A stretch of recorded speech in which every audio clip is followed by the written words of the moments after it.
Ayan na, makikita ko na. Wala, ang daming damo. Ay, yun pa pala sa kabila. Joke lang. Joke lang.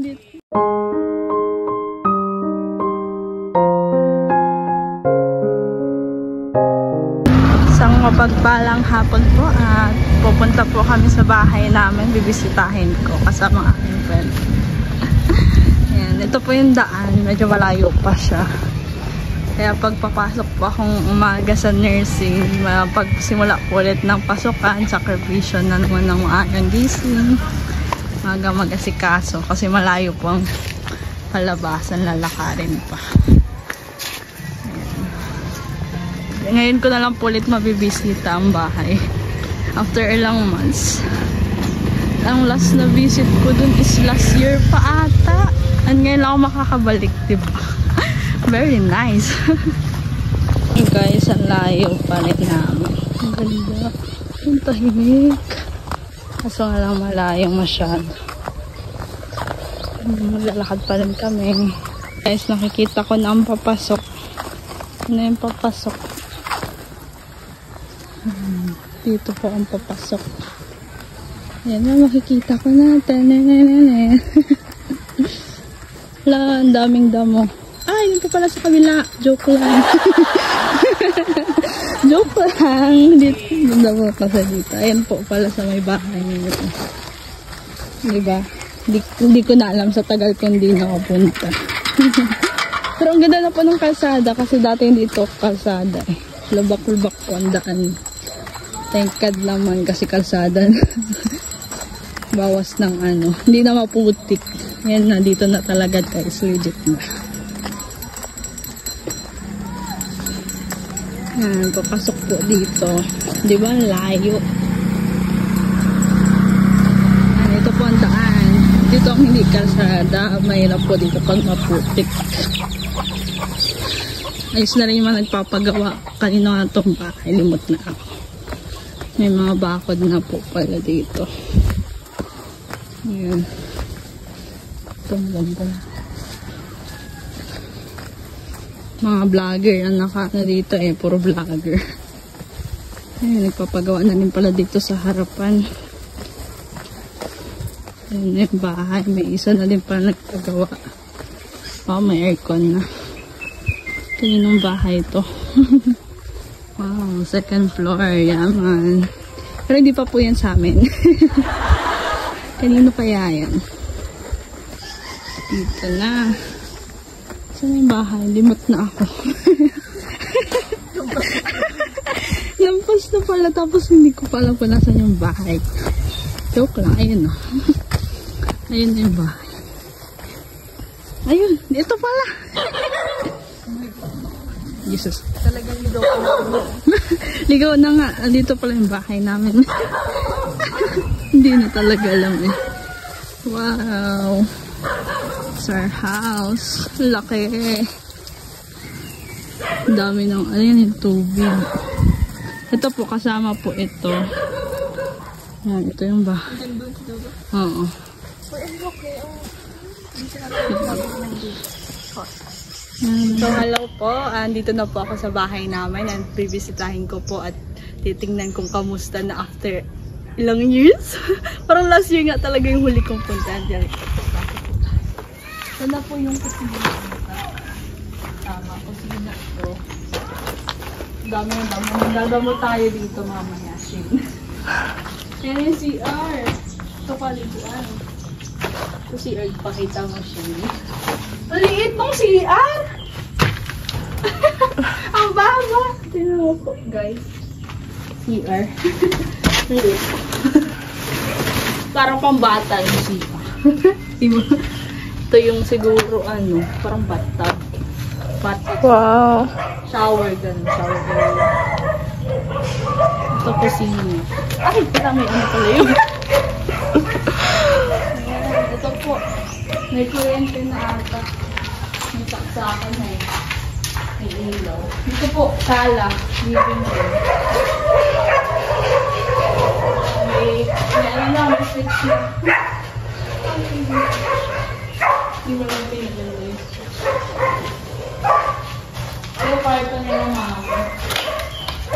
master's bed. Ang liit. Ayan. Saksakan. So, sa kwarto din, ito po yung kwarto namin. Mahati yung kwarto. Ako ba? Kung nati? Kung nati, ubit na. Sakto yan. Parang akin lang. Sa kapatid ko po. Sa akin. Sa akin na pa naman dito. Dito hinaan ko. Hati. Ito hati ang pinto. Hati pinto. Tayo.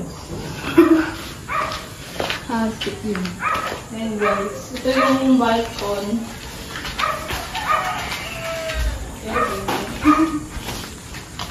May balcon. Ito pwede parking yun. Ito yung tubig. Grabe si Lord. Mag-bilis. Kaunti-unti. Matatapos na. Dami ko. Natulog. Naayos pa po nila. Pwede pong extend din.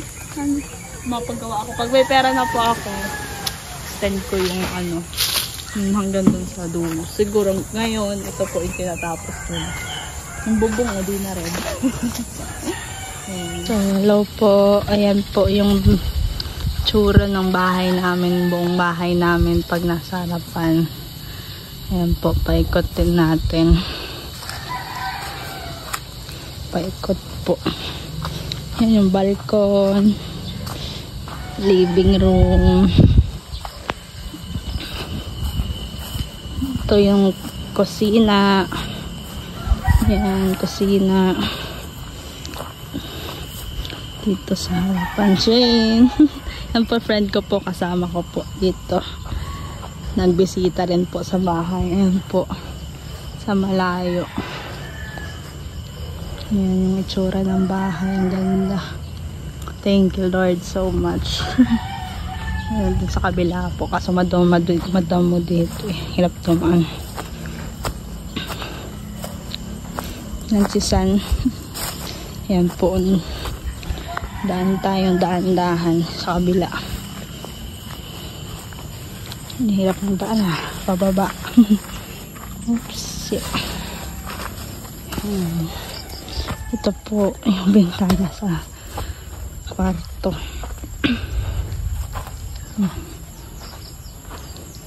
Yung kwarto namin ng kapatid ko po. Ito kwarto ng nila mama at papa. Bahay. Ayan, bubong sa kabila. Ayan po, tsura. Ito po yung likodan. Likod ng side. Ayan. Yan po ang itsura. Ayan po, inaayos pa madamo. Yung mga damo-damo. May kuryente na rin po pala. Nagpakabit na sila ng yung switch sa loob. Switch. Ito yung balcon. Pasok tayo sa balcon.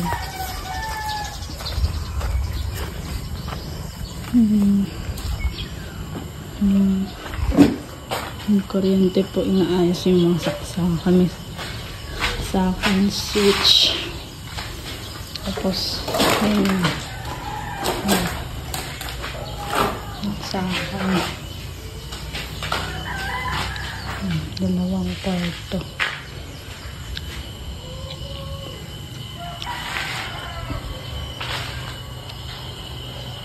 Kakailo pala ako mag-video guys. Pasensya na po. Mga damo-damo pa dito. May lamok na guys. Uwi na rin po kami. Maraming salamat po sa inyong support at tiwala sa aming pamilya. Lalo na po kay Brother Paas. Hindi po ito mangyayari kung wala pong mga support sa amin. And wala pong tumbas na pagpapasalamat. Habang buhay po namin itong tatanawin pagpapala sa aming buhay. Thank you Lord. Thank you so much.